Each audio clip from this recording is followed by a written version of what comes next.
말씀드린 대로 요한계시록은 서론과 본론과 그 다음에 그 결론이 있게 되는데, 저희들이 지금 본론에 들어가서 7개의 인을 띄고 7개의 나팔을 불고 또 7개의 대접을 통해서 내려지는 하나님의 심판의 모습을 저희 이제 같이 보고 있습니다.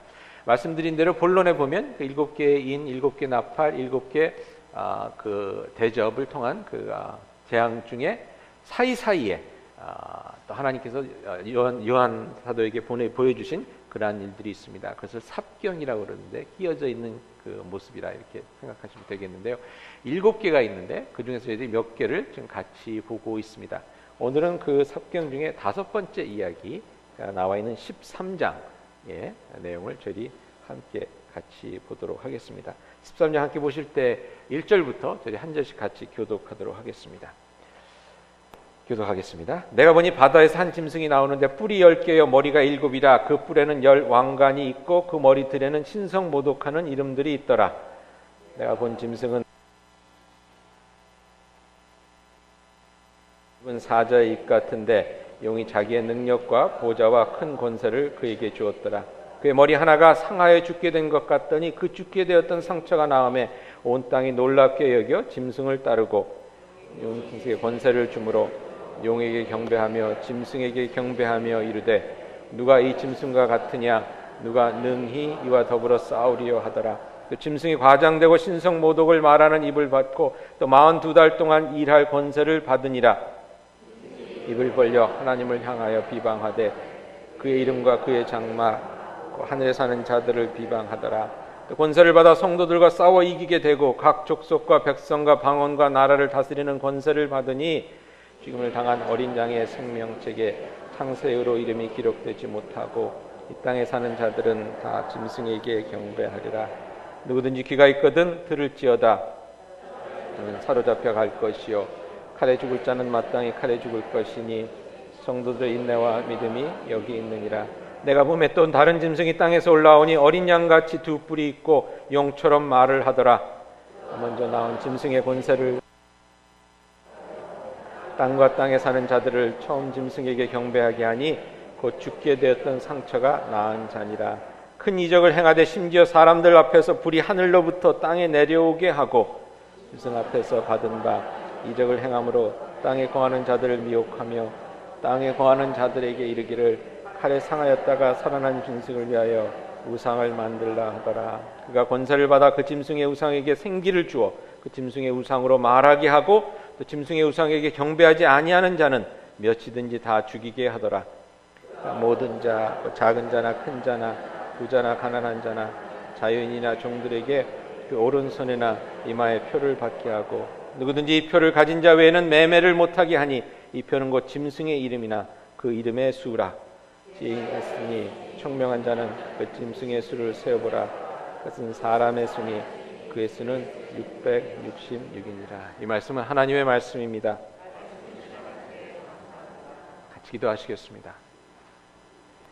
주 예수 그리스도에 어서 오시옵소서. 지금 간절한 소망하는 마음이 오늘 말씀을 나누는 가운데 저희에게 넘쳐날 수 있기를 소망합니다. 오직 예수님만이 저희의 마음 가운데 들어오셔서 그 예수님을 바라보는 저희 삶이 될 수 있도록, 특별히 말세에 유혹이 많고 거짓 선지자가 난무하는 이때에 오직 주님만을 바라보는 지혜로운 주의 백성들 될 수 있도록 오늘 저희의 마음을 주님께서 은혜로 감싸주시고 듣는 길을 복되게 해주시옵소서. 예수님의 이름으로 기도하옵나이다. 아멘. 오늘 7개 삽경 중에서 5번째 환상을 같이 나누고 싶은데요. 7인을 떼고 7 나팔이 불려지면서 이제 하나님께서 이 땅을 어떻게 심판하실 것인가 하는 그런 것에 대한 대충 이제 그림이 저희들에게 그려지게 됩니다. 지진, 천체 변화 등 자연재해가 있을 것이고 땅에는 기근과 전쟁 등 평화가 파괴되는 그러한 어려운 시간들이 있게 되는 것입니다.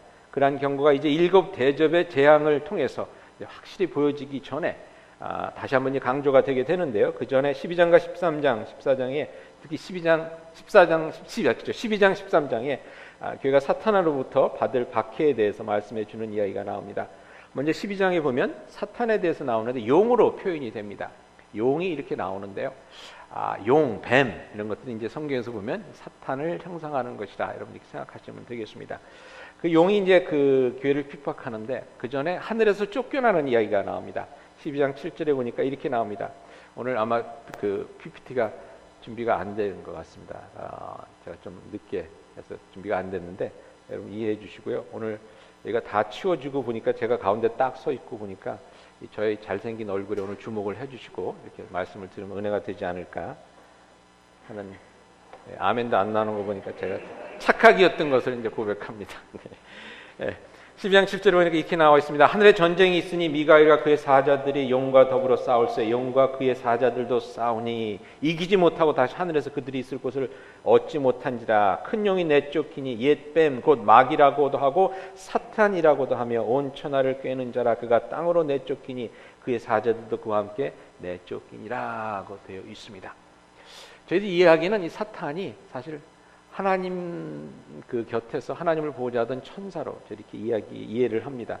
욥기에 보면 이런 내용이 나와 있습니다. 하나님께서 천사들을 불러 모아서 이제 회의를 하는 그런 장면인데요. 1장 6절에 하루는 하나님의 아들들이 와서 여호와 앞에 섰고 사탄도 그들 가운데 온지라고 되어 있습니다. 그러니까 하나님께서 회의를 하는데 사탄도 거기에 이제 같이 있었던 겁니다. 그래서 하나님께서 사탄에게 물으시죠. 세상을 돌아보니 요즘 어떠냐? 그러니까 이제 사탄은 참소하는 자라. 요즘 말로 하면 검사라고 생각하시면 됩니다. 죄를 지은 사람들을 하나님께 이제 고발하는 그런 자였는데 이 사탄이 그러다 보니까 욕심이 들어서 교만해서 하나님의 자리를 차지하려고 하다가 결국은 천사장인 미가엘에게 쫓겨나게 되는 것을 저희 성경을 통해서 볼 수가 있습니다. 오늘 그 내용이 나오는 겁니다. 하늘에서 이 하나님의 보좌를 차지하려고 이 사탄이 싸우다가 미가엘의 천사들과 같이 싸우다가 지게 됩니다. 그래서 땅으로 쫓겨나려고 이 공중 권세를 이제 잡는 그러한 그 현상이 되는데, 그러한 가운데서 이 사탄이 이제 교회와 교우들을 핍박하게 됩니다. 핍박하게 되는데, 핍박을 하려고 하다 보니까 아무래도 혼자서 하기는 좀 그렇고, 그래서 이제 하수인들을 이제 모으게 되는데, 그 이야기가 13장에 나옵니다. 두 개의 짐승으로 표현됩니다. 첫 번째 짐승이 물의 바다에서 나오는 짐승인데, 이 사탄되는 용, 그러니까 사탄이 이 짐승에게 권세를 주어서 이제 세상을 다스리게 하면서 그 가운데 예수 믿는 자들을, 그리스도 십자가 보혈을 붙잡고 가는 자들을 이제 죽이고 핍박하는 그러한 일을 감당케 합니다. 근데 오늘 보니까 이 바다에서 나온 짐승의 설명이 되는데 굉장히 좀 흥미롭습니다. 뿔이 10개요. 머리가 7개라고 되어 있습니다. 여러분 여기서 일곱 하면 무슨 숫자입니까? 하나님을 나타내는 숫자 아니었습니까? 완전한 숫자. 그러니까 보니까 여러분 이 사탄이요, 이렇게 하나님을 모방하는 것을 저희들이 보게 됩니다. 나중에 보면 이 사탄이 역사를 하는데 삼위일체로 역사를 합니다. 용이 있죠. 그 다음에 바다에서 나온 짐승이 있죠. 나중에 설명드릴 또 땅에서 나온 짐승. 이게 삼위일체가 돼서 이렇게 활동을 하게 됩니다. 그러니까 여러분 이 사탄의 역사는 보면 짝퉁의 역사입니다.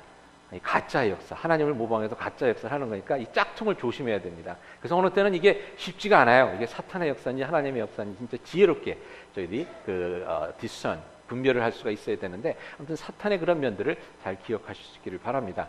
옆에 분들에게 한번 이렇게 경고하십시다. 짝퉁 조심하세요라고 한번 얘기해 주세요. 믿음도 보면 짝퉁 믿음이 있지 않습니까? 짝퉁 믿음을 가지고 있다가 마지막 날에 아주 큰 코 다치죠. 그러니까 진짜 짝퉁을 조심해야 됩니다. 내 믿음이 짝퉁인가 아닌가 돌아보는 그런 시간이 될 수 있기를 바랍니다. 자, 뿔이 10개요. 머리가 7개라고 되어 있습니다. 그리고 이 짐승의 모습이 표범, 곰, 사자 모습 이렇게 되어 있습니다. 여기도 여러분 저희들이 계시록을 시작할 때 하나님을 찬양하는 그 생물이 나오죠. 천사 같은 그런 생물이 나오는데 그들의 모습이 뭐라고 되어 있었습니까? 사자 같고 독수리 같고 또 소 같고 사람 같았다 이렇게 나옵니다. 그래서 여기 사자, 곰, 표범 하니까 또 저희들이 자세히 보지 않으면 그 생물이랑 이게 같나? 이렇게 착각을 할 수가 있습니다. 근데 여러분 자세히 보셔야 됩니다. 생물은 하나님을 찬양하던 천사 같은 존재였던 생물은 어떤 모습이었다고요? 사자였고, 그러니까 육식하는 동물이었 모습이 있었고, 독수리, 하늘을 나는 독수리 같은 모습이 있었고, 또 풀을 먹는 소와 같은 모습의 사람의 모습이 있었습니다. 그러니까 모든 하나님의 창조물을 다 망라하는 그러한 모습을 띠고 있었는데, 오늘 바다에서 나온 이 동물은 어떤 모습을 하고 있습니까? 사자, 곰, 표범. 어떤 동물입니까? 다 찢어 말기는 이런 동물들입니다. 굉장히 포악하고 파괴적인 동물이죠. 그러한 모습을 여기서 저희들이 보게 되는데 사탄의 역사는 이와 같이 파괴적인 것이라는 것을 저희들이 여기서 볼 수가 있습니다. 근데 이 모습이 또 어디 나와 있냐면 다니엘서 7장에 나와 있습니다. 그래서 여러분 성경을 볼 때 쭉 이렇게 성경 전체를 좀 어느 정도 이해하는 지식이 있어야 하는 것이 이 부분을 이해하기 위해서는 다른 부분을 보게 되면 저희 도움이 되거든요. 다니엘서 7장에 보게 되면 하나님을 대적하는 세상 왕국에 대해서 이야기하면서 그들을 바다에서 나온 네 짐승으로 표현을 합니다. 그 짐승이 어떤 짐승이겠습니까? 사자, 표범, 곰. 그리고 마지막 네 번째 짐승은 철의 이빨을 가진 무시무시한 짐승이었다. 이렇게 표현을 합니다. 그와 마찬가지로 계시록에서 저희들이 볼 수 있는 것은 이 바다에서 나온 동물이 세상을 다스리는 그러니까 세상 정권, 세상 권력을 이제 저희들이 얘기하는 것을 알 수가 있습니다. 이 세상 권력이 그러니까 세상에 로마 정권 이런 것이겠죠. 이런 것들이 하나님을 대적해서 사탄의 하수인으로서 하나님을 대적하고 하나님의 뜻이 이 땅에서 이루어지는 것을 방해하고 또 그 일을 이루려고 하는 하나님의 백성들을 핍박하는 그러한 일을 하게 된다는 것입니다. 근데 여기서 흥미로운 것이 머리가 몇 개라고요? 7개입니다. 뿔이 몇 개라고요? 10개입니다. 뿔은 무엇을 상징한다고 그랬죠? 힘을 상징합니다. 그럼 뿔이 10개라는 것은 무엇을 의미하겠습니까? 여러분 손가락이 몇 개입니까? 저희가 몇 가지 셀 수 있습니까? 10가지를 셀 수 있습니다. 10개가 넘어가면 이게 복잡해집니다. 무슨 얘기냐면 완전히 완전한 힘을 가졌다는 것을 뜻합니다. 꽉 차 있는 그러한 힘을 더 이상 셀 수 없는 그러한 힘을 가진 것을 여기서 저희들이 보게 되는데, 근데 흥미로운 것이 머리 하나가 상하여 죽을 것 같더니 상처가 나서 더욱 힘을 얻게 되었다. 이렇게 얘기합니다. 이게 무슨 얘기일까요? 이제 성서를 보게 되면 이제 그 머리나 이런 뿔들이 머리는 뭡니까? 세상에 있었던 나라들을 이야기한다. 저희 이제 이렇게 나중에 17장에 보게 되면 이거에 대한 설명이 좀 나와 있는데, 근데 쉽게 저희 오늘 쉽게 제가 PPT도 없이 얘기를 하다 보면 여러분 좋으실 것 같아서 쉽게 얘기를 하면 세상에 있는 정권들, 세상에 있는 권력들, 권세들을 이야기하면서 하나님을 이제 카피해서 짝퉁처럼 하나님처럼 이렇게 그 권력을 한번 권세를 부려보려 하는 그러한 모습을 저희 여기서 찾아볼 수 있는데, 여기서 보니까 또 뭐라고 되어 있냐면 머리 하나가 상하여 죽을 것 같더니 상처가 나서 더욱 힘을 얻게 되었다 그러거든요. 이걸 생각하시면서 여러분 어떤 생각이 드십니까? 예수님이 돌아가셨다가 부활하신 것을 연상해 볼 수 있는 장면이 아닙니까? 무슨 얘기입니까? 이것도 짝퉁인 거예요. 예수님처럼 한번 이렇게 해서 사람들을 이렇게 다 헐가닥하게 하는 그러한 모습을 여기서 저희들이 보게 됩니다. 다시 한번 옆에 분들에게 인사 나눕시다. 짝퉁 조심하세요 라고.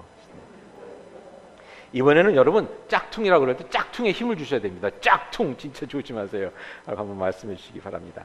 자, 그런데 이 부분을 좀 궁금해 하실 것 같아서 제가 설명을 잠깐 드리면 17장에 보면 이 짐승에 대해서 설명이 좀 더 나와 있는, 이렇게 나와 있습니다.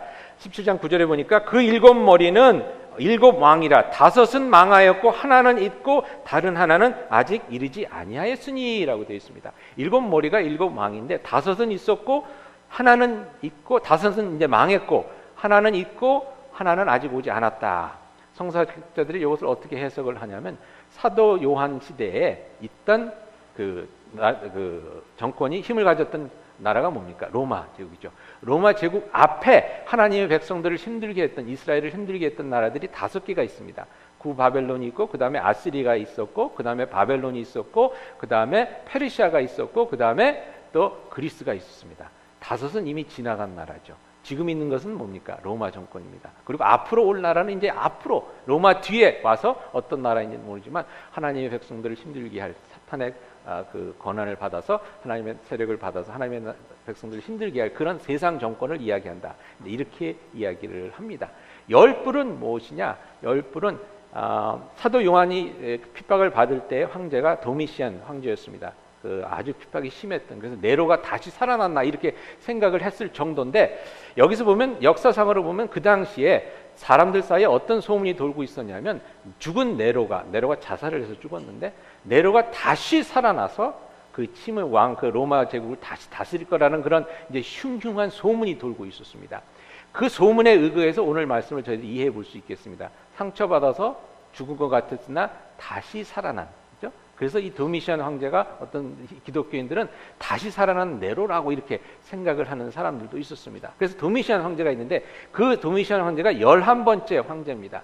11번째 황제인데 이 기독교를 박해하기 시작한 황제들은 처음에 어거스터스죠. 그 처음에 된 황제는 기독교를 박해하는 것이 없었고 그 다음 2대 때부터 티베리우스 황제 때부터 기독교인들을 박해하기 시작했는데 그래서 박해한 10황제들을 의미한다. 이제 이렇게 해석하는 분도 있습니다. 근데 어쨌거나 저희들이 볼 때 일단 아까 말씀드린 대로 10뿔 힘을 가진 그러한 그 10개의 힘을 가진 그러한 그 정권입니다. 사실 보면 세상 권세가 그렇지 않습니까? 그리고 7개 머리를 가진 하나님을 모방하려고 하는 그러한 세상 권세가 즉 적그리스도죠. 세상 권세가 하나님의 백성들을 핍박하는 그러한 때가 지금 임하여 있다는 것을 13장을 통해서 이제 보게 됩니다. 그런데 이 적그리스도가 4절에 보니까 용, 즉 사탄으로부터 힘을 얻었다고 나와 있습니다. 4절에 보면 용이 짐승의 권세를 주므로 용에게 경배하며 짐승에게 경배하며 이르되 누가 이 짐승과 같으랴 누가 능히 이와 더불어 싸우리라 하더라 이렇게 되어 있습니다. 여러분 세상 정권 중에서 이 적그리스도는 세상 정권 중에서 이 하나님의 자리를 대신하려고 하는 그리고 그걸 통해서 이 하나님의 백성들을 핍박하는 그러한 정권들을 저희들이 많이 보게 됩니다. 저희들이 잘 알듯이 북한 정권 같은 거 참 김정은이가 하나님보다 위에 있지 않습니까? 요즘 중국에서 교회를 계속 핍박하게 되는데 이 공산당이 사실 하나님보다 위에 있는 그러한 상황을 저기 보게 됩니다. 거기서 참 많은 교인들이 하나님의 백성들이 핍박 가운데 있죠. 사실 저희 미국도 지금 아슬아슬합니다. 이 미국에서 지금 저희들이 내걸고 있는 슬로건이 뭡니까? 아메리카 퍼스트입니다. 미국이 최고다. 근데 최고가 아메리카가 아니지 않습니까? 최고는 누가 되어야 합니까? 하나님이 되어야 하는데 아직까지 뭐 아메리카가 최고다 그래서 그렇게 되지 않아서 그렇긴 한데 지금 아슬아슬하게 이 미국도 하나님의 그 다스림에서 벗어나려고 하는 그러한 모습을 저희 여기서 보게 됩니다. 근데 이 짐승 즉 적그리스도의 세력이 42개월은 무슨 기간이라고 그랬죠? 42개월, 3년 반, 1260일, 한때, 두때, 반때는 하나님의 백성들이 이 핍박 가운데서도 믿음을 지켜나가고 예수 그리스도의 다시 오심을 기다려야 하는 그때를 얘기합니다. 지금 바로 그때죠. 그때와 같이 이제 사도 요한이 이 로마 정권의 밑에서 지금 그 교인들에게 하나님의 백성들에게 이 정권이 사탄에게서 권력을 받았지만 결국은 하나님이 이기실 하나님의 승리가 임박해 있으니 여러분 힘을 내십시오라는 그런 메시지를 지금 주고 있는 것입니다. 그러는 가운데 이 첫째 짐승과 함께 땅에서 둘째 짐승이 올라옵니다. 근데 이 둘째 짐승은 어린 양과 같이 두 뿔이 있었다 이렇게 되어 있습니다. 어린 양과 같이 두 뿔이 있었다. 여러분 어린 양이면 누가 생각납니까? 예수 그리스도죠. 예수 그리스도와 같이 또 이렇게 또 행세를 하는 이 둘째 짐승이 올라오는 겁니다. 이 둘째 짐승은 종교적인 면에서 하나님의 백성들을 혼동케 하고 그들을 핍박하게 되는 그런 거짓 선지자인 것을 저희들이 알게 되는데요. 그러니까 여러분 여기도 뭡니까? 짝퉁입니다. 짝퉁을 진짜 조심해야 됩니다. 다시 한번 힘줘서 옆에 분들에게 인사 나눕시다. 짝퉁 조심하세요라고 한번 해주세요. 네. 자, 근데 이 둘째 짐승은 종교적으로 사람들의 마음을 현혹하는 거죠. 오늘 본문에 보니까 큰 이적을 행한다고 했습니다. 3장 12절에 보니까 먼저 나온 짐승의 모든 권세를 그 앞에서 행하고 땅과 땅에 사는 자들을 처음 짐승에 경배하니 곧 죽게 되었던 상처가 나은 자니라. 막 불이 떨어지게 하고 그 다음에 우상을 만들었는데 이 우상이 막 말을 하고 막 이런 막 기적이 일어나면서 사람들이 와 이러니까 모든 영광은 첫째 짐승, 그 당시는 로마 정권이죠. 로마 정권에게, 네로 황제에게, 도미시안 황제에게 이런 역할을 감당했다는 것입니다. 즉 거짓 선지자, 종교적인 면에서 하나님의 백성들을 자꾸만 사탄에게로 이제 잘못 인도하는 그러한 역할을 감당했다는 거죠. 이 둘째 짐승은 적그리스도에 의한 악한 정권을 종교적으로 덮는 그런 거짓 선지자임을 저희들이 알 수 있습니다. 19장 20절에 보니까 그 점을 분명하게 합니다. 이렇게 나왔습니다. 짐승이 잡히고 그 앞에서 표적을 행하던 거짓 선지자도 함께 잡혔으니. 아까 말씀드렸듯이 여기서 흥미로운 것이 이 사탄도 삼위일체로 일어난다는 거죠. 용, 사탄, 첫 번째 짐승, 세상의 권력, 두 번째 짐승, 거짓 선지자. 삼위일체가 돼서 또 하나님께서 역사하는 것처럼 그것을 모방하는 것을 보게 됩니다. 이 적그리스도 거짓 선지자가 용 사탄으로부터 권세를 받아서 성도들을 42개월 동안 핍박하게 되죠.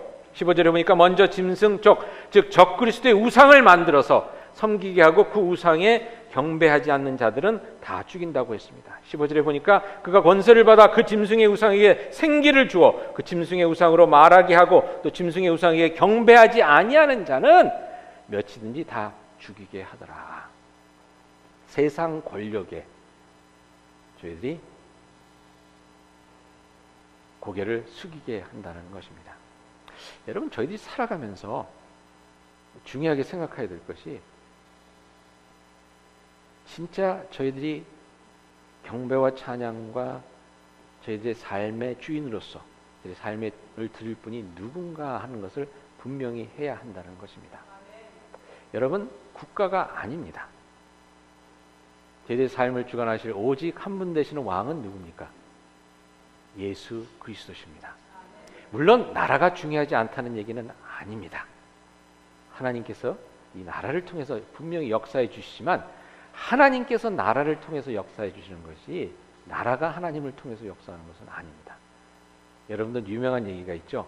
링컨 대통령이 남북전쟁 때 참모가 와서 막 그렇게 물었대죠. 전쟁이 막 힘들어지는데 도대체 하나님께서 우리와 함께 계시는지 이걸 모르겠습니다. 그랬더니 이 사람이 링컨 대통령이 그렇게 얘기를 했대죠. 진짜 중요한 것은 하나님이 우리와 함께 계시느냐가 아니라 우리가 진정 하나님과 함께 하느냐, 하나님의 편에 서 있느냐, 이게 중요하다는 거죠. 저희들은 많은 경우 우리 자기 그 미치는 정해놓고 하나님이 나의 편에 서시기를 원하는데, 그렇죠? 미국은 하나님이 미국 편에 서기를 원합니다. 또 한국은 하나님이 한국 편에 서기를 원합니다. 그것이 아니라는 거죠. 중요한 것은 미국이 하나님 편에 서 있느냐, 한국이 하나님 편에 서 있느냐, 이것이 중요하다는 겁니다. 이거는 제가 조금 제 자신의 일이기 때문에 어떨지 모르지만 여러분들 이해를 구하는 건, 그래서 저는 이 재단에 국기를 올려놓지를 않습니다. 교회 가시면 이제 미국 국기도 있고 한국 국기도 있고, 대개 보면 국기가 이제 왼쪽에 있고 오른쪽엔 하얀 기독교를 나타내는 하얀 십자가가 있는 국기가 있습니다. 저는 이 성전에는 국기가 물론 선교할 때 이제 선교지를 나타내는 그런 표시로서 국기를 쭉 갖다 놓을 수가 있지만 예배 드릴 때 저는 국기는 필요하지 않은 것 같아요. 왜? 여기서는 진짜 예수 그리스도 십자가를 바라볼 수 있는 그런 공간이 되어야 되지 않겠나는 생각에서 국기를 놓지를 않는데, 그러면서 여러분들은 또 이해를 좀 해주시면 좋겠습니다. 그런 세상 정권이 필요 이상의 충성을 넘어서 종교적인 경배의 수준까지 강요하게 되는 것입니다. 그리고 사람들의 삶을 다 컨트롤하게 됩니다. 여러분, 저희들의 삶은 누구에 의해서 컨트롤이 되어야 합니까? 하나님에 의해서 컨트롤이 되어야 되는 거지 저희 정부, CIA, 이 국정원 이게 아닙니다. 그렇기 때문에 저희들의 삶을 이렇게 막 컨트롤하려고 하는 이 정부의 노력에는 어떻게 보면 저희들이 조금 리지스트할 그런 필요가 있을 것 같습니다. 그런데 그와 함께 짐승의 표가 주어진다고 했습니다. 오늘 본문을 보니까 이렇게 나와 있습니다. 16절 17절에 그가 모든 자 곧 작은 자나 큰 자나 부자나 가난한 자나 자유인이나 종들에게 그 오른손에나 이마에 표를 받게 하고 누구든지 이 표를 가진 자 외에는 매매를 못하게 하니 이 표는 곧 짐승의 이름이나 그 이름의 수라고 되어 있습니다. 먼저 모든 이들에게 표를 오른손과 이마에 받게 한다고 했습니다. 왜 오른손과 이마일까? 혹시 궁금해하신 분이 있을지 모르겠는데, 오른손과 이마에 받게 한다는 것은 하나님의 말씀대로 살지 못하게 한다는 의미를 가지고 있습니다. 신명기에 보면 하나님의 말씀을 잘 기억하며 지키라는 말씀을 다음과 같이 해주십니다. 신명기 6장 4절부터 보게 되면 이렇게 나와 있습니다. 이스라엘아 들으라, 우리 하나님 여호와는 오직 유일한 여호와시니 너는 마음을 다하고 뜻을 다하고 힘을 다하여 내 하나님 여호와를 사랑하라. 오늘 내가 네게 명하는 이 말씀을 너는 마음에 새기고 내 자녀에게 부지런히 가르치며 집에서 앉았을 때든지 길을 갈 때든지 누워 있을 때든지 일어날 때든지 이 말씀을 강론할 것이며 라고 되어 있습니다. 하나님의 말씀을 누워서도 전하고 일어나서도 전하고, 아무튼 시도 때도 없이 자녀들에게 가르치라는 겁니다. 왜? 중요하니까. 그 말씀대로 살아야 하니까. 그러면서 말씀하기를 6장 8절에 너는 또 그것을 내 손목에 매어 기호를 삼으며 내 미간에 붙여 표를 삼고 라고 되어 있습니다.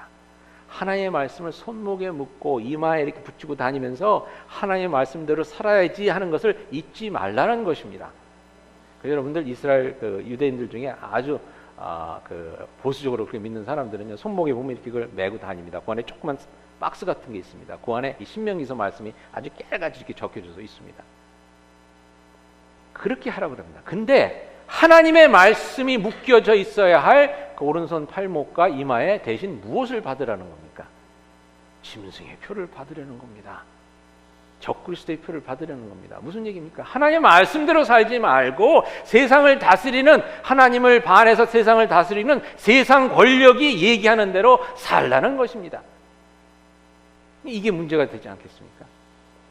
하나님의 법과 세상 법이 부딪힐 때 세상 법대로 살아라는 것입니다. 하나님의 법을 무시하고.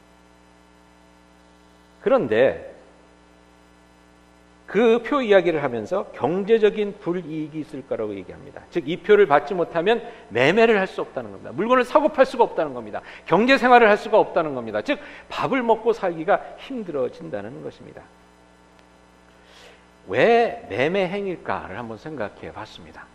이 표를 받으면 뭐 예배를 못 드리게 한다거나, 이 표를 받으면 뭐를 못 한다거나, 이런 왜 매매를 하지 못할까? 여러분 사실 보니까 저희들의 삶 속에서 그런 게 있지 않나요?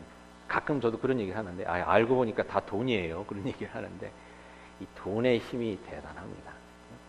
그걸 못하게 하면 저희들이 참 힘들겠죠? 근데 그 얘기를 잠깐 하기 전에 재밌는 것이 이 짐승의 표가 무엇인지를 가르쳐 주는데, 그것은 짐승의 이름 곧 짐승의 수라고 얘기를 합니다. 그래서 13장 18절에 보니까 지혜가 여기 있으니 총명한 자는 그 짐승의 수를 세우라. 그것은 사람의 수니 그의 수는 666이니라. 666. 여러분들이 많이 들어보셨던 그 숫자가 여기 딱 나옵니다. 짐승의 표가 666이다. 이것이 무엇을 뜻하는 걸까요?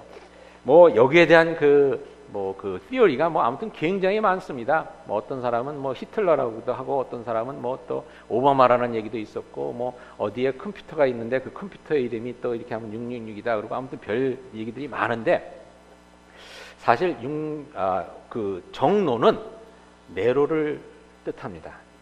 666은 당시 그 유대인들에게 알파벳에 고유한 번호를 붙여서 그 알파벳 숫자로 표기했던 그런 것이 있습니다. 아마 드셨겠지만, 그러니까 예를 들면 이런 겁니다.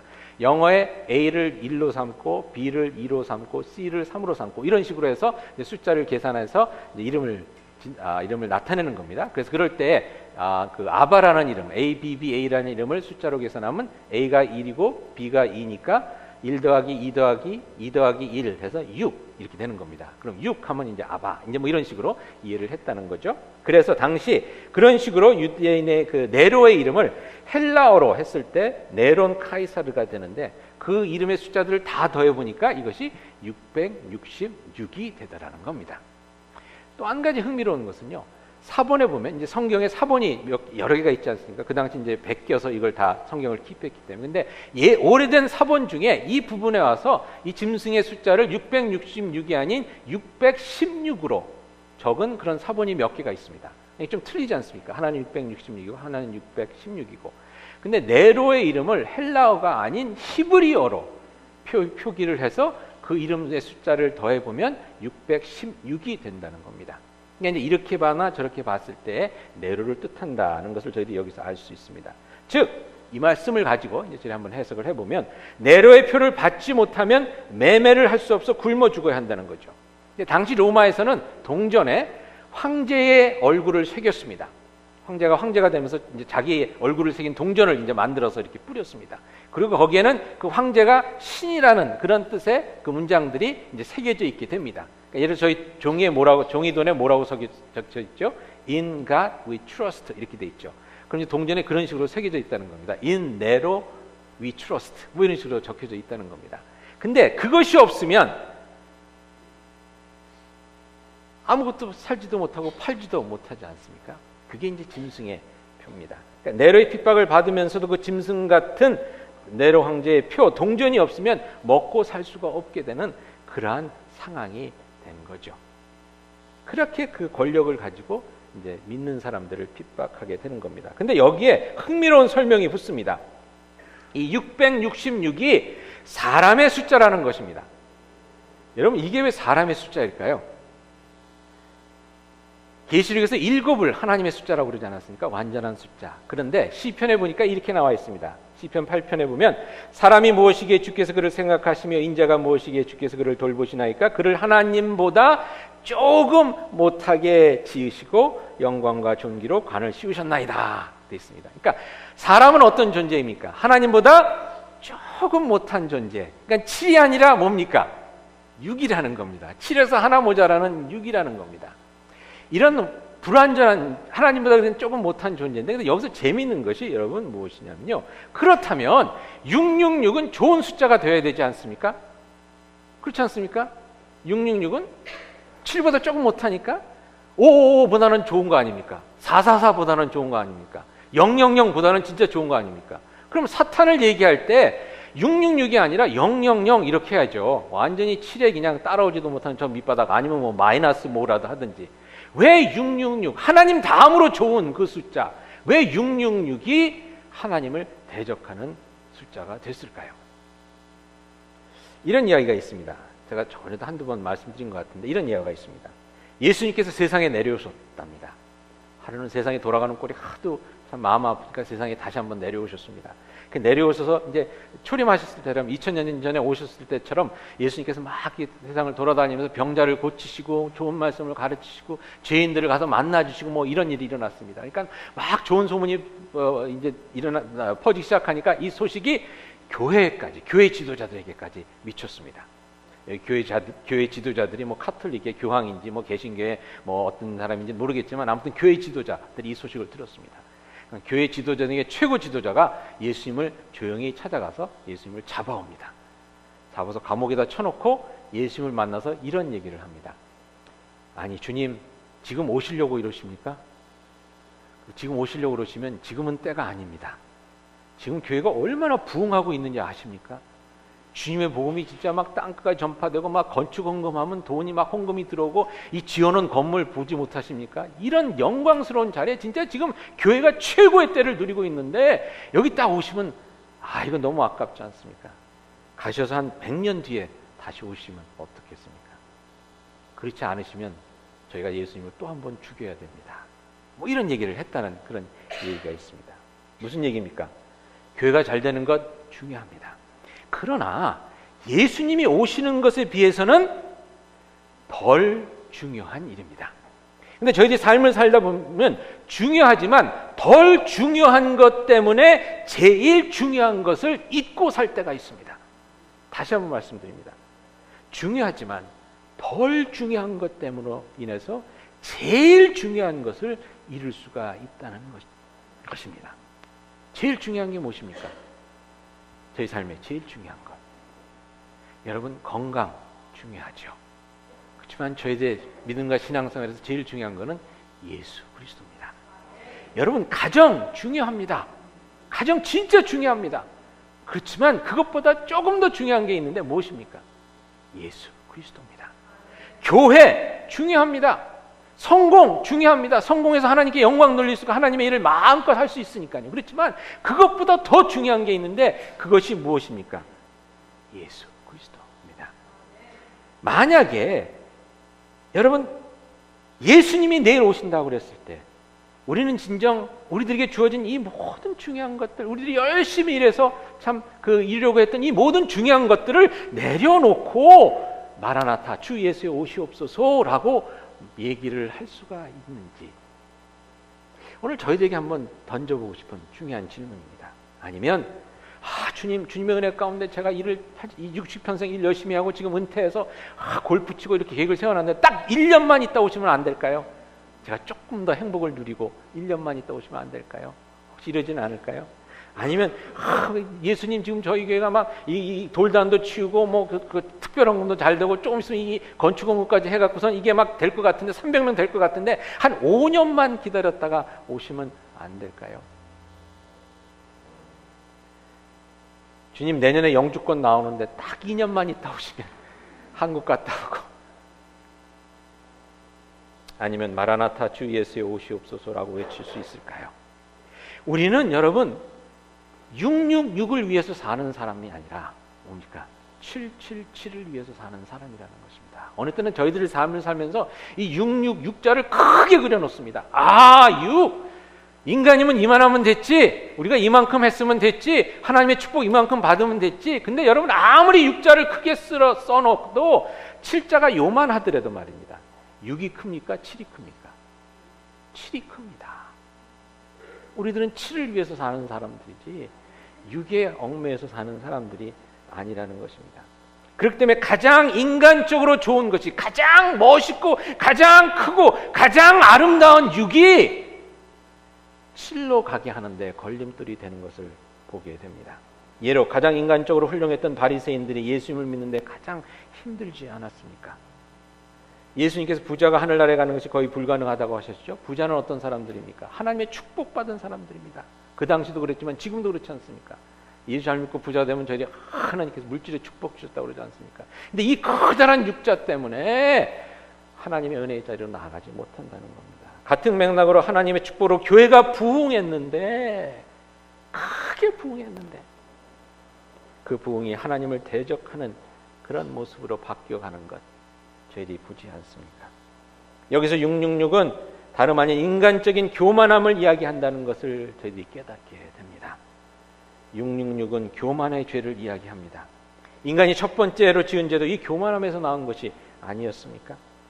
하나님의 말씀에 순종하는 그런 삶이 아니라 나를 우선시하는 삶을 산다면 우리는 666을 마음에 새기고 사탄과 함께 영원한 지옥불에 던져지게 되는 것입니다. 즉 예수님이 나의 삶의 최우선이 되지 않는다면 주 예수의 오시옵소서 하는 고백보다 여기가 좋사오니 예수님 잠깐 하늘에 계시옵소서 라는 기도가 우리의 기도가 된다면 저희들은 666을 머리와 이마와 손목과 가슴에 새기고 사는 것이 되는 것입니다. 중요한 것은 우리의 삶 가운데 주님을 섬기는 것이 가장 큰 일인지, 아니면 예수님을 축복의 통로로 삼아 행복하게 사는 것이 나의 삶 속에 숨겨진 삶의 목표인지를 한번 심각하게 생각해 보아야 합니다. 만약에 그렇다면 우리는 짐승의 표 666을 이미 머리와 손에 지니고 있는 사람입니다. 666을 얘기할 때 베리칩 얘기를 많이 합니다. 베리칩까지 갈 필요도 없습니다, 여러분.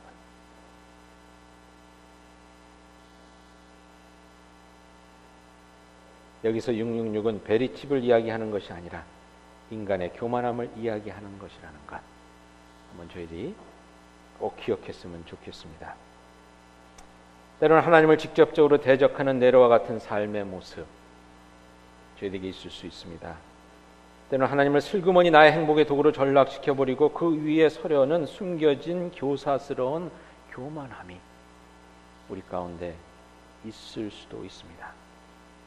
그런데 여러분 꼭 기억해야 할 것은 이 666은 불완전의 숫자라는 것입니다. 666, 6을 아무리 갖다 붙여도 여러분 이것은 더 불안해지는 겁니다. 여러분 그렇지 않습니까? 인간의 역사를 볼 때 너무나 정확하게 드러납니다. 계몽시대가 끝나고 인간들은 인간의 그 가능성이 참 많다는 것을 깨닫게 됩니다. 인간은 진짜 무한으로 발전할 수 있구나, 우리의 지식은 그냥 무한으로 우리들이 찾아낼 수 있구나 라는 그러한 깨달음이 있게 됩니다. 그래서 과학이 발전하고 아무튼 놀랍게 발전했습니다. 그러는 가운데 우리들은 6이라는 숫자에 매여 살게 됐습니다. 그것이 저희들의 목표가 됐습니다. 그리고 교만함에 빠졌습니다. 근데 여러분 그 교만함의 결과물이 뭐였는지 아십니까?